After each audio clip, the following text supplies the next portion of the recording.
Paano mo tatanggapin ang Diyos ng tunay? Ito na po ang simula ng ating pagtulong. Ang pagtanggap natin sa Diyos ay katulad ng pagtanggap natin sa isang bata ng lubos. At anuman at sinuman sa pinakamaliit na nilikha ng Ama, ang ating tanggapin ng buong makakaya ay magdudulot ng tunay na ligaya. Madaling tanggapin ng Diyos at maniwala sa Diyos, ngunit mahirap sumunod sa Diyos at mahirap maglingkod sa Diyos. Ngunit walang imposible sa Diyos at walang mahirap sa Diyos. Ano ba ang meron sa isang bata na wala sa ating mga matatanda na sa pananampalataya? Nagtataglay sila ng damdamin na katulad kay Jesus. Kung paano sila mabilis magpatawad, ganun din si Jesus. Kung paano sila katapat, ay ganun din si Jesus.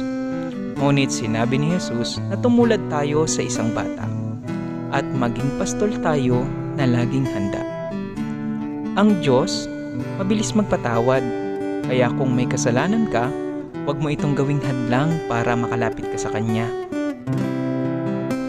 Ang mga bata ay lumapit kay Jesus nang hindi iniintindi kung mabango ba sila o mabaho. Basta ang alam ng mga ito ay tatanggapin sila ni Kristo at ganun din naman ang gawin natin bilang tao. Huwag nating isapuso na kapag may kasalanan tayo ay hindi na tayo magdadasal pa at magsisimba pa. Ang tao na may sakit ay nagpapatingin sa doktor. Lahat tayo ay may sakit sa espiritu at pisikal na pagkatao habang nabubuhay tayo sa mundo. Dahil nakakagawa tayo ng kasalanan at nakakagawa tayo ng kasamaan.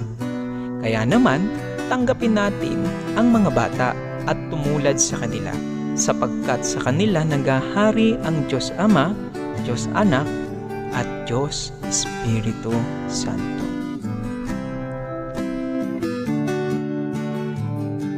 Lucas chapter 18, verse 16 to 17.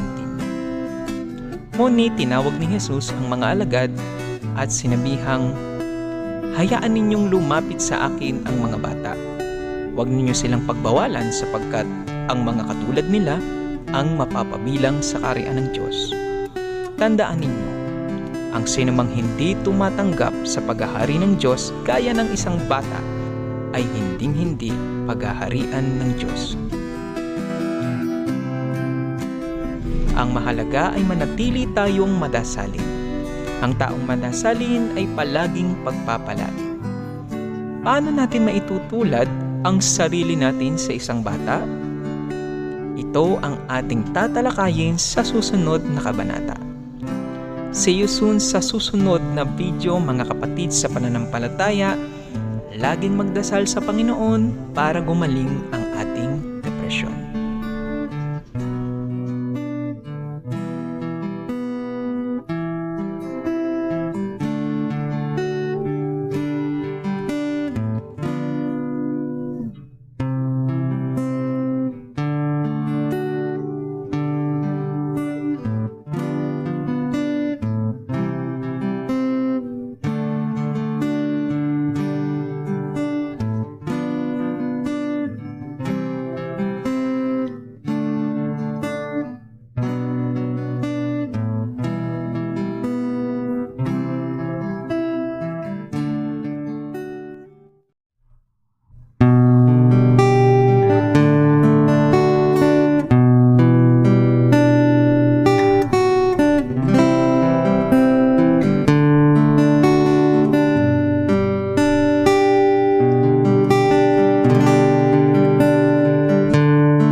sa aking buhay.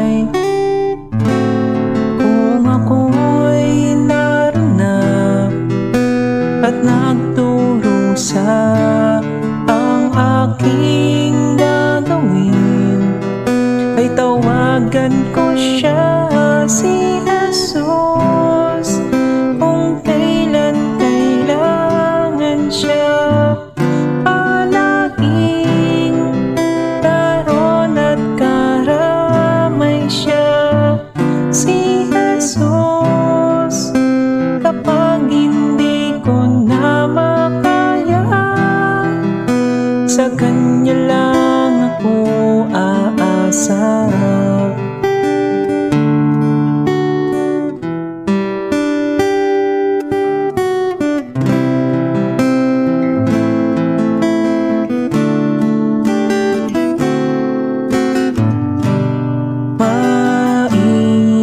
Maiiwasan ba ang iba'y hawis ang dulot?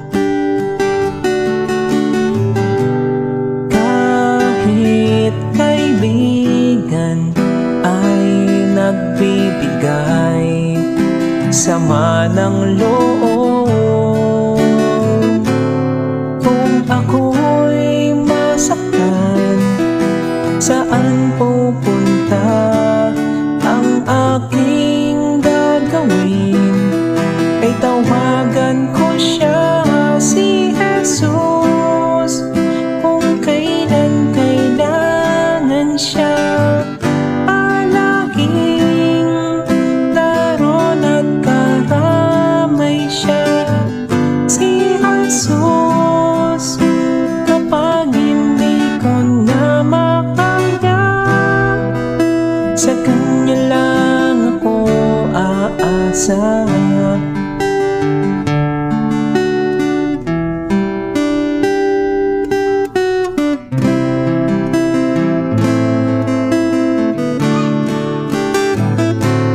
Kung ako'y naroon na at nagdurusa, ang aking gagawin ay tawagan ko siya, si Jesus, kung kailan kailangan siya.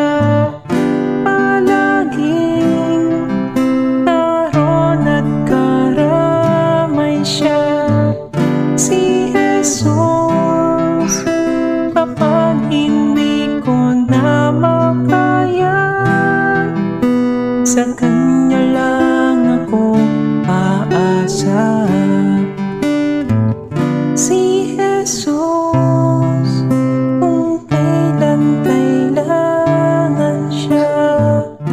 Palaging naroon at karamay siya, si Jesus, kapag hindi ko na makaya, sa Kanya lang ako aasa.